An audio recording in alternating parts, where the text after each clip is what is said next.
السلام الله عليكم ورحمة الله تعالى وبركاته نبض ودياشنada qiimaha qadarinta iyo qaayaha naga mudan oo ku soo dhawaada barnaamij gaar ah oo kaga hadli doono degmada Raaso oo aanu dhawaan hawlo shaqo u aadnay iyadoo aan intaan ku guda jirno barnaamijkanina aan diiradda ku saari doono taariikh kooban oo ku saabsan degmada Raaso iyo sidoo kale kaabayaasha horumarineed sida waxbarashada isgaarsiinta caafimaadka iyo ganacsiga haddaba maxaad ka taqaanaa hoyga barashada cilmiga aqoonta iyo martisoorka ee Raaso شعر رسميابا ما كالقعر رموضة ما ربطان دقيسين نضيها إلى غيبة نضيها إلى غيبة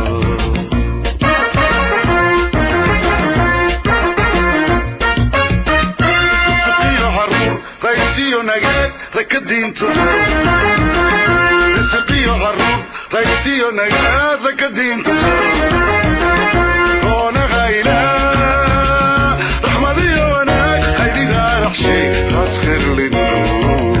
Raaso waxa ay ka tirsan tahay gobolka Afdheer ee dowladda deegaanka Soomaalida waxa ayna ku fadhidaa magaaladani dhul aad u baaxad weyn isla markaasina ku yaala meel istiraatiiji ah kuna habboon ganacsiga noocyadiisa kala duwan iyo wax soo saarka Raaso waxa ay xuduud la leedahay deegaanka Oromiya iyo qaar ka mid ah degmooyinka gobolada deegaanka Soomaalida oo ay ka mid yihiin gobolada Shabeelle Erer gobolka Baali oo ka tirsan deegaanka Oromiya dhinaca bare waxa ay xad la leedahay iimay bare oo ka tirsan gobolka Shabeelle isla markaasna xaruntiisu tahay magaalada Goday dhinaca waqooyigana waxa ay xad la leedahay gobolka Erer ee xaruntiisu tahay magaalada Fiiq halka dhinaca galbeedkana ay xad kala leedahay deegaanka Oromiya gaar ahaan gobolka Baali oo ay xaruntiisu tahay Roobey degmadani Raaso ayaa waxa si weyn looga tixgeliyaa barashada cilmiga diiniga ah iyo midka maadiga ahba gudoomiyaha degmada Raaso oo waraysi dhinacyo badan taabanaya siiyay telefishinka RTN ayaa ugu horreyn warbixin kooban naga siiyay xaaladda guud ee degmada waxay ka tirsan tahay gobolka Afdheer gaar ahaan distance ahaan ilaa 300 kiiloomitir ayay xarunta gobolka Hargeysa u jirtaa xilliga la aasaasayna waxay 2004 tirsi taariikheedkii Itoobiya taariikh ahaan 7 sano ayay degmada tahay Raaso marxalado kala duwan oo soo martay runaantii degmada Raaso waxay kamid ahayd 16 degmo ee ma garanaysaa halka mar la wada ansixiyay laga xusuusto degmooyin fara badan oo birqodii ay kamid ahaayeen waxyaalo fara badan ayaa laga qabtay qorshayaal xaalado fara badan walow baahida bulshada ayna hal mar wada koomi kareyn cabashooyin fara badan ay jiraan laakiin waxyaalo badan baa laga qabtay haddii dhinaca waxbarashada tahay dhismayaal badan baa laga dhisay ku dawlihi kuwa maxaan ku raad mashruuca BCDB ay ka dhashaanba barkado fara badan baa laga qoday oo ilaa 30 barkadoodan iskuulo 34 iskuula ayaa laga dhisay walow ay qayb bareefada ku jiraan oo shacabka ka qaybgalka bulshada ay ku dhisteen maxaan ku raaday Helsibostiyo ay fara badan baa laga dhisay qabalayaasha dhammaan qabalayuna ka dhisnayn Helsiboostiyada animalkii kii humankii kii maxaan ku raaday iskuuladii ma jiraan waxay ka kooban tahay degmada Raaso 18 santar walbana waxa uu siimada ilaa 5 qabalay hoosaad marka qabalay hoosaadada intooda badan way gaabsiisay adeegu walow ay kuyo fara badan oo daashash ku dhigtay jiraan laakiin mashaariic fara badan baa laga qabtay xilliga ay jirtay waxyaalaha laga qabtay aad bay kala weeyeen haddana waxyaalo kale oo tabasho fara badan inuu iska jiraan maantii sanadkii soo dhaafay 2011 waxaa jiray waxa qorshaysnay degmada in laga dhiso mashaariic 18 mashruuca miisaaniyadda degmada 5 mashruuc oo BCDB ah intuu way fuleen 100% sidii bay u fuleen waxa kamid ah iskuulo hool degmada laga dhisay gudahiisa deerar iskuulo la deeray waxaan ku raadayay animal Helsibostiyo human Helsibostiyo waxaan ku raadayay dayactiro hawlo fara badan oo noocaas ah kamid ah laakiin dhammaan 18 mashruuc dawliga ah iyo kuwa BCDB ee shanta dhammaan intuba way ka fuleen 100% way dhamaadeen baan dhihi karaa marka laga soo tago dugsiyada ay dowladdu gacanta ku hayso waxaa jira dugsiyo gaar loo leeyahay ama bareefad ah kuwaasi oo ka kooban dugsiyo hoose dhexe iyo mid saraba haddaba si la mid ah dugsiyada dowladda kala duwan ayaa waxa ay dugsiyadani gaarka loo leeyahay ay waxbarashada ku bixiyaan si bilaash ah waxayna bixiyaan waxbarasho isugu jirta diini iyo maadiba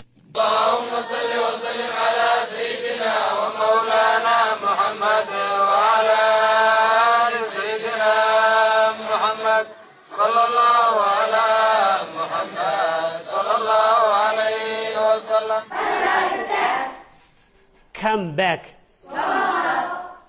Come back.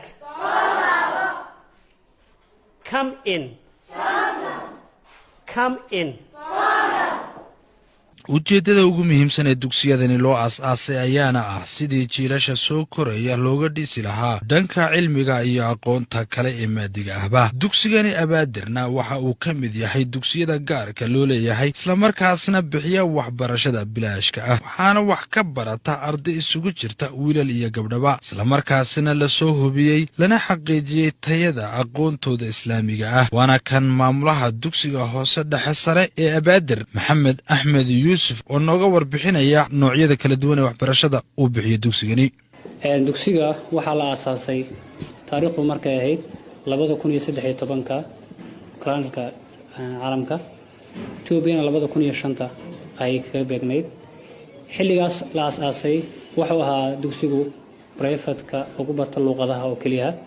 waxaan lagu baran jiray hal luqad waxaa joogay hal macallin waxay ahayd bilowgiisii ugu horeeyay halkaas ka soo bilowday muddo hal sano iyo dhowr bilood ayuu muxuu ahaa private-kaas luqadda Ingiriisiga only lagu baran jiray dadaal dheer kadib markaan bixinay waxaa noo suurta gashay inaan helo aqoonsiga iyo sharciga dawliga ah ee uu ku noqon lahaa dugsi ka sharciyeysan dhinaca dawladda 2005 ayaa la furay 2006 markii gaadhayna waxaan helay sharciga aqoonsiga dawliga ayaan helay xilliga laga bilaabo dugsigu wuxuu isu bedelay dugsi formal oo caadi ah oo dugsigan iskuulaadka dawliga lamid isu bedelay bareefadkii luqadaha language-ka uu ka baxay xilliga wuxuu ahaa koowaad ilaa afraad dugsi hoose oo kaliya ayuu ahaa dana hal sano ka bacdi markii ardaydii dugsiga ka gudubtay ay u baahatay dugsi dhexe inay gasho ayaa qaybtii dambe sharcigeedii aan soo helay oo la soo sharciyeeyay lana soo ogolaaday dawladda xaggeeda laga soo ogolaaday 2007 ku xigtay xilligaas ardaydiisu way isbedeshay arday dugsi fasal la fadhida ay noqotay way sii kordhisay marba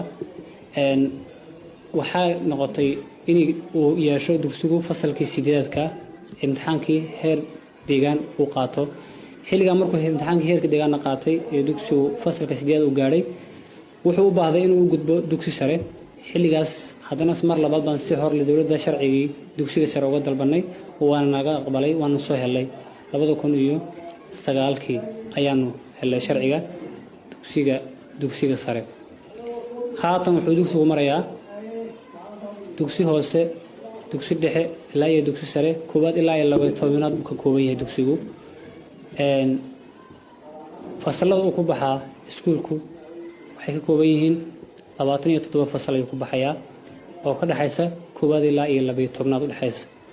dugsigani abaadir oo ka kooban dugsi hoose dhexe iyo sareba ayaa waxaa wax ka barta waqti xaadirkani ardaydan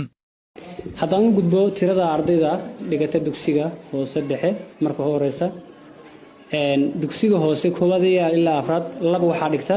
647 arday ayaa dhigata dadigna waxaa dhigta 487 arday weeyaan waa dugsiga hoose koobaad ilaa afraad totalkooda markii la isku daraan waxay noqonayaan 1134 arday ay noqonayaan dugsiga dhexe waxaa dhigata arday maxay ahayd gaaraysa totalkooda marka la isku daro labka 144 arday dadiguna wuxuu noqonayaa 102 arday ayuu noqonayaa ardayda dugsiga hoose dhexe totalkooda markii la isku daro wiilasha waxay noqonayaan koowaad ilaa 8aad wiilasha fadhiya 791 arday ay noqonayaan wiilasha habluhuna waxay noqonayaan 589 gabdhood ay noqonayaan isku darkooda guudna waxay soo noqonaysaan 1380 arday ay isla noqonaysaan isla markaa waxaa ka hawlgasha shaqaalaha macallimiinta ka hawlgala dugsiga waxay noqonayaan 25 macallin oo ka howlgasha dugsiga hoose dhexe iyo 12 macallin oo ka howlgasha dugsiga sare.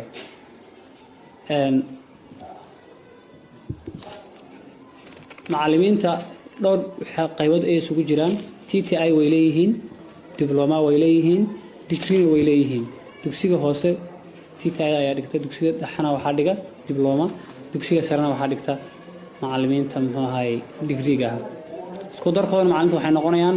35 macallin bay noqonayaan. wuxuu kaga duwan yahay dugsiyaasha kale, wuxuu kaga duwan yahay kulli ardada kow dhigataay waa arday ka dhisan labadii dhinacba. tusaale ahaan dhinacii diiniga iyo dhinacii maadiga. awal hore waxaa jirtay ardaygu inuu wax barto diinigu ka maqan yahay, laakiin shuruudaha ugu muhiimsan ee meesha ka jira ee caqabadaha ka jira deegaanka iyo dawladda waddanka kaga jiray ahaa ee ka gudubna waxaa ka mid ah dugsigan kaliya ka gudbay inay dhici jirtay in la yiraahdo ardaygan quraankii ama diintiiba ay u baranayaa, iskuul ma baran karo. iskuulkan wuxuu kaga duwan yahay, waxaa shardi laga dhigay ardayga diiniga baranaya quraanka baranaya ama tusaale ahaan macadka daarul xadiis kale u gudbiyay inuu iskuul dhigto. halka waxaa laga baran karaa in dugsigii ardaygiina wax baran karo, diinigiina uu baran karo, labadiiba uu isku dari karo oo aysan. halkanina waa macadka daarul xadiis ee barashada culumta shareecada islaamka. macadkani ayaa ah macadkii ugu horreeyey ee noociisa ah ee laga hirgeliyo deegaanka Soomaalida, waxaana looga kala yimaadaa gobollada kala duwan ee dowlad deegaanka Soomaalida iyo weliba deegaamada deriska ah si culumta kala duwan ee islaamka wax looga barto.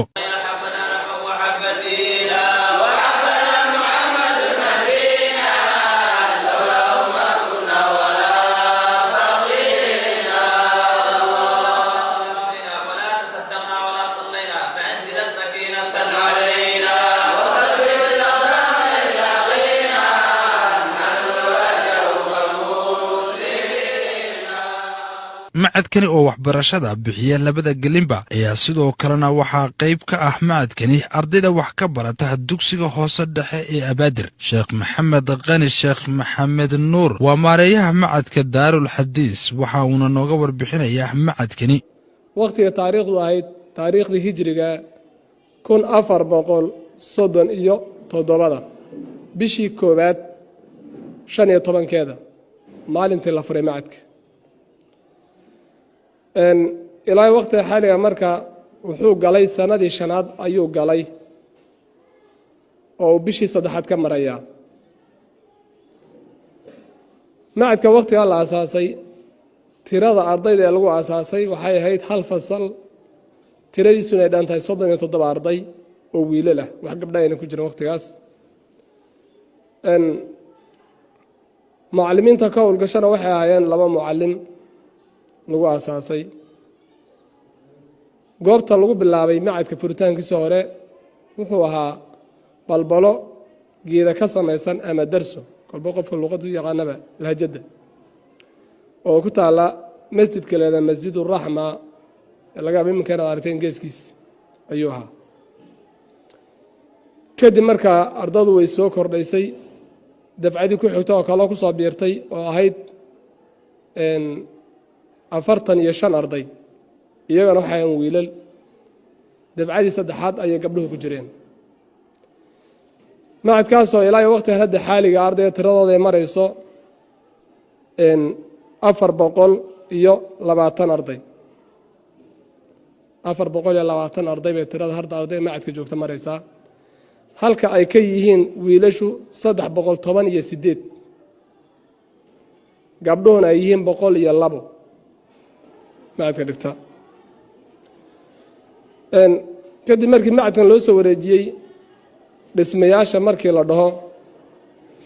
3 fasal oo sarab ka samaysnaa ayaa waagi hore lagu bilaabay dhismaha. kadib hadda dhismahan inoo muuqda ee dayrka iyo fusuushan iyo hoolkaaba leh muddo 2 sano ay dhisan yihiin, sanadkii 2aad bay ku jiraan. macadku waxa uu bixiyo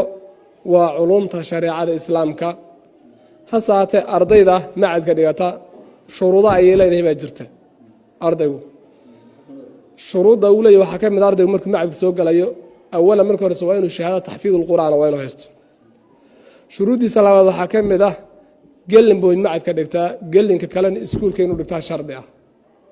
si arday u noqdo arday labadii waxbarasho maadigii iyo diinigiiba ka dhisan si u noqdo. degmadani raaso ayaa muddo gaaban gudaheed horumar weyn ka samaysay barashada culumta kala duwan gaar ahaan midda diiniga ah. magaalada raaso ee xarunta degmada raaso waa mid ka mid ah magaalooyinka dowladdeegaanka Soomaalida ee uu kobaceeda magaalanimo xawliga ku socdo. dhinac kasta oo aad ka eegto magaaladani raaso waxaa ka socda oo ay indhahaagu qabanayaan dhismayaal tiro badan oo ay dadka shacabka ay si iskaa wax u qabso u dhisanayaan iyo weliba kuwa ay dowladdu fulinisaba. waxaana ka mid ah dhismayaashaasi kulliyadda farsamada gacanta ee magaalada raaso, taasi oo dhagax dhigay madaxweyne Mustafa Maxamed Cumar sanadkii bartamihii sanadkii tagay ee 2011. xukuumadda uu hogaaminaya madaxweyne Mustafa Maxamed Cumar ayaa dadka dhaliilsanay waxa ay ku sheegaan in madaxweynuhu dhagaxa uu dhigo balse dhagaxaasi uun dhagax ku darin. si aan arrimahaasi ugu kuurgallo waxa aan booqannay dhismaha weyn ee kulliyaddaasi farsamada gacanta ee magaalada raaso oo ay dhismaheeda gacanta ku hayaan 3 shirkadood oo u dhalatay deegaanka Soomaalida. halkani aan ku sugannahay waa kulliyadda farsamada gacanta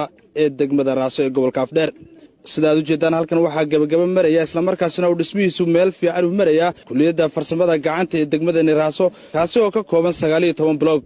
dhismaha kulliyadani farsamada gacanta ee degmada raaso ayaa maraya meel gabagaba ah sida uu noogu warbixiyey gudoomiyaha degmada raaso Cabdisalaan Sheekh Yuusuf. waana kan gudoomiyaha degmada raaso Cabdisalaan Sheekh Yuusuf waxaana wax ka weydiinay dhismaha kulliyadda farsamada gacanta ee magaalada raaso iyo halka ay marayso.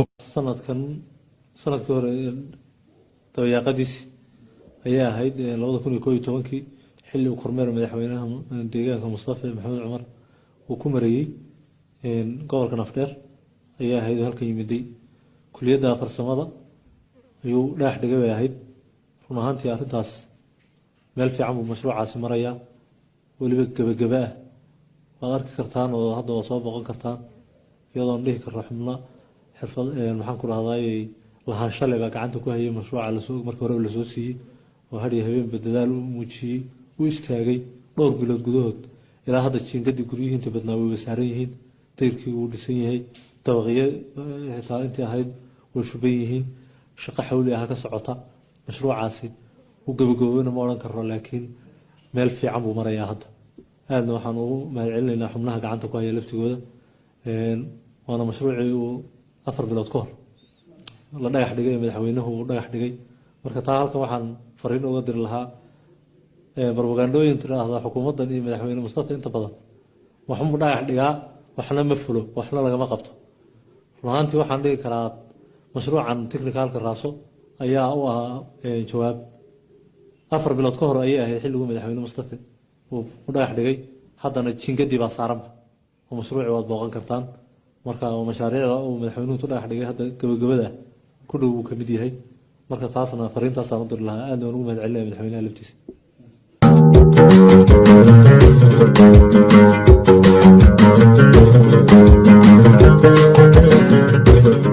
dhanka kale qaar ka mid ah shirkadihii qaatay qandaraaska dhismaha weyn ee kulliyadda farsamada gacanta ee magaalada raaso oo ku sugnaa goobta dhismahaasi ka socdo ayaa nooga xog waramay qaybaha kala duwan uu ka kooban yahay dhismahani iyo muddada ay ku soo gabagabeynayaan. degmada raaso oo ay ka socdaan dhismayaal xoog badan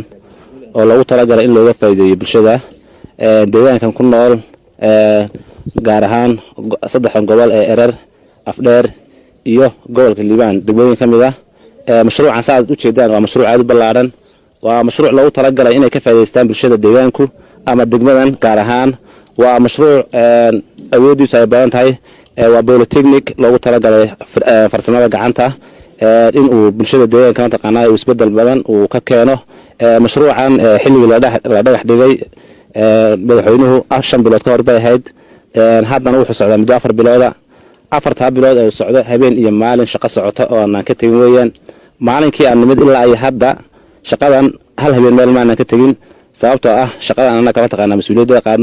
mas'uuliyadda qaadana taqaanaa inaad waajibaadkaaga shaqo inaad gudato ayaa muhiim ah. inaad ballan soo qaado ballantii aad soo qaado meel dhexda aad kaga tagto loo baahno shaqada inaad bilowdo dhamaystirto ayaa waajibaadka nagu ahaa. alxamdulillah meel fiican bay noo maraysaa. waxaan ku rajaynaynaa insha Allah haddii la yiraahdo waqti kooban gudaheeda aan shaqada aan ku soo gabagabayno. mashruucan waxa loogu talagalay inuu socdo sanad ilaa 2 sano laakiin saan ku rajaynahay muddo 7 bilood gudaheeda ama 8 bilood gudaheeda inuu ku soo gabagabo ayaan rajaynaa insha Allah hadii la yiraahdo sida ka muuqata dhismayaashan waa 19 baloog oo baloog kastaaba uu ka sii kooban yahay qaybo kala duwan oo fara badan qaybaha loogu talagalay waxbarashada asaasiga ee wax laga bedelayo bulshada deegaanka ku nool oo baahi badan u qabtay hadda ka hor in ay tagto waxbarashada goobo aad uga fog oo ayna u suurtagali jirin dhaqaale ahaan iyo wada ahaan iyo jid ahaan iyo fog ahaanba inay ka faa'iideystaan oo waxbarashada dadku ay doontaan haddana ay guryahooda ugu timid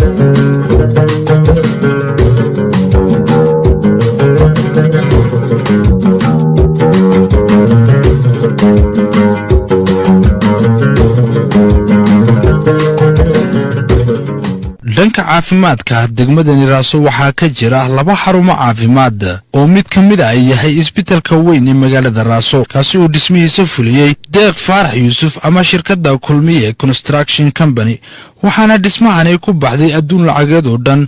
54 milyan oo bir waxaana boqolkiiba boqol lagu soo gabagabeeyay dhismahani in ka yar sanad iyo 4 bilood halka uu qorshuhu ahaa in lagu soo gabagabeeyo dhismahani muddo 2 sano ah haddaba dhismahani oo loo dhisay si casri ah isla markaasna tayadiisu sareyso ayaa waxa haddana aan la qalabayn isbitaalkani oo loo dhisay si casri ah isla markaasna ay tayadiisu sareyso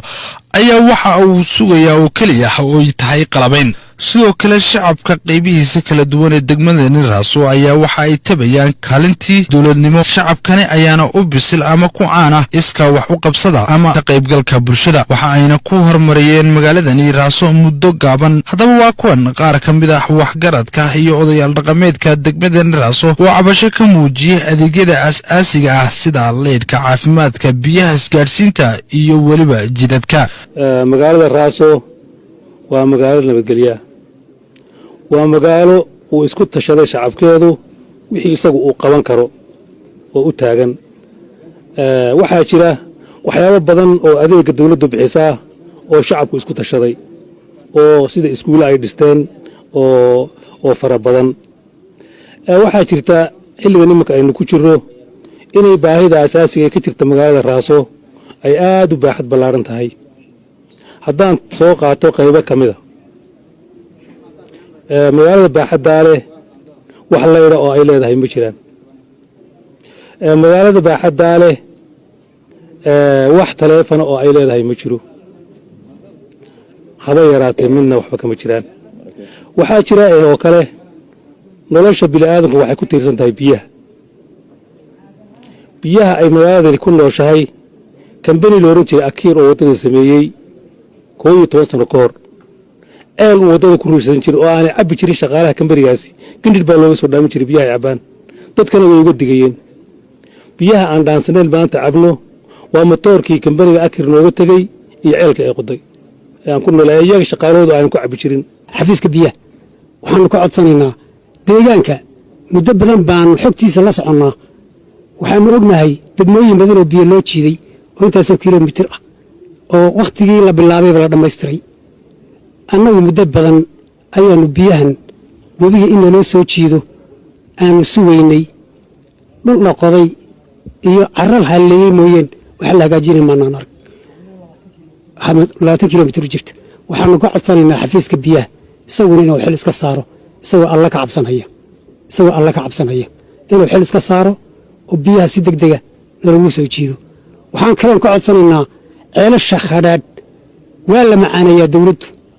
waa la macaaneeyaa in ceelasha naftooda naloo macaaneeyo oo si degdega iyagana nalagu macaaneeyana waanu ka codsanaynaa runaantii mashruucaasi uu jiraa waa mashruuc ongoing maxaan ku dhahdaa isbedelka ka hor ilaa 3 sano oo mashruuc socday weeyaan bulshada reer Raasona hami far badan gelinayay oo in biyo nadiif ah helaan biyaha magaalada cabto biyo aad u culus waa biyo ma garanaysaa dhibaato fara badan dadka ku hayo biyo dhan ah marka mashruucaas biyogelin baa lagu sameynaya webiguna hadda wuxuu noo jiraa qabalahan Pan Africa halkan kilomitir ahaan waa 27 kilomitir mashruucaas marka mashruuc ay bulshada aad ugu suugaysay buu ahaa isbedelkii kadib xukuumadda haddana qorshe u qaadatay in la sii wado mashruucaas laga gaaro oo bulshada la gaarsiiyo biyaha nadiifta ee macaan mashruucaas team baa yimid markii hore qoladii Enterprise gacanta ku haysay haddana waxaan loo sheegay wakaaladda biyaha in maxaan ku raadayay ay wakaaladda biyaha loo wareegtay team baa loo yimid waxyaabo qalabkii iyo alaabihii iyo xaaladihii iyo shaqooyinkii oo sameeyay waa la kala tirsaday teamkii shaqadii uu bilaabay surfayradii iyo waterboontiyadii waxyaalihii dayactir ay sii dhameystirayeen muddo bil iyo bar ay shaqo xawli ah dhaqaajiyeen oo ku dirsanaan isla wallahi hadda sidan ku wadaan biyo gelintu way soo gaaraysaa bulshada biyaha way helayaan haddana nasiib darro laba bilood markay hawsha wadeen way joojiyeen shaqadii wayna tageen iyagoo sheegay in lacagihii waxyaalo kadib dhaceen kadib cabasho fara badan xafiiska biyaha waan la hadalay wakaaladda laftigeeda waan la hadalay wax shaqo ah ilaa hadda dhaqaaqday ma jirto waxaan arkaynay hadda oo yaala tuubooyinka loogu talagalay biyogelinta qorax yaalay muddo 7 bilood oo hadda iyaga laftigoodii waa hanti shacab ay ma garanaysaa inay dhibaato gaadho ay u eg tahay oo ay anfici weydo bariga maalin marka halka laftigeeda dhibaatadaas ka jirta waxaa jirtay hadda inuu noo yimiday ugu dambeyn asbuuc ka hor Dr. Suldaan Wali oo ma garanaysaa hadda lagu wareejiyay isbeddelkii dhawaa wakaaladda biyaha iyo tii dhismaha la isku daray wuxuu noo sheegay arrin ah mashruuca biyaha raaso anu sida hadda aan ku dhamaystiri karaa waan soo deyn karaa laakiin in dib u laga dalbataan in dhisanka la bedelo yaa ila quman sababtoo ah iga gaarsii hawsha hadday noqotana bulshada biyo inay ka cabi mayso bulshada raaso sida sababtoo ah reservayrada dhammaan meeshii qashinkii biyaha markay nadiifiyaan dhoobada ay laga sii deyn lahaa loomaba sameynin mashruucan la yiraahdo Raso Water Supply Project teamkan TV-ga RTN uu soo arkay isla mar ahaantaana uu soo daraasadeeyay xaaladda shacabka degmada Raso dhinaca biyaha iyo mashruucaasi waxyaalaha uu la istaagay muddadii shaqada waday